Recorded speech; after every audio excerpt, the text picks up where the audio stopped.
గణతంత్ర దినోత్సవాల్లో భాగంగా ఈ వేడుకల్లో భాగంగా ఈ వీడియో అయితే బయటకు వచ్చింది. అంటే మన సైన్యమే ఎక్స్‌లో పెట్టడం జరిగింది. ఎప్పుడుదంటే మన ఆపరేషన్ సింధూర్‌లో జరిగినటువంటి దాడి వీడియోలు కూడా దీనికి యాడ్ చేసి పెట్టారు. కాకపోతే అవి పెడితే ఈ యూట్యూబ్ వాడేమొచ్చేసి నాకు స్ట్రైక్‌లు ఇస్తున్నాడు కాబట్టి పెట్టలేదు గానీ, ఈ వీడియోలో ఒక అద్భుతం ఏంటంటే ఆ రోజు జరిగినటువంటి దాడిలో నూర్ఖాన్ ఎయిర్ బేస్ మీద క్షిపణి దాడి చేసిన తర్వాత క్షిపణి తాకింది. టార్గెట్ రీచ్ అయిపోయింది అనే ఒక వాయిస్ ఏదైతే వచ్చిందో ఆ వాయిస్ కూడా ఇక్కడ పొందుపరిచారనమాట.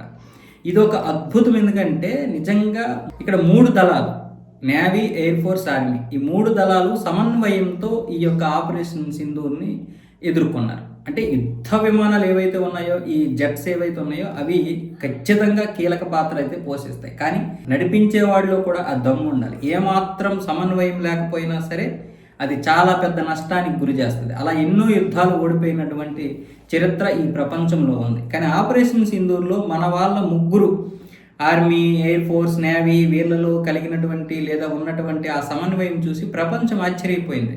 యుద్ధం గెలవడం, వాడడం తర్వాత సంగతి. దాడి చేయడము లేకపోతే ఈ జెట్స్ ఉండడం లేకపోవడం కాదు. వాటితో దాడి చేయడం అనేది సామాన్య విషయం కాదు. అంటే సమన్వయంతో దాడి చేయడం అనే దాని మీద ఇప్పుడు చాలామంది మాట్లాడుకున్నారు.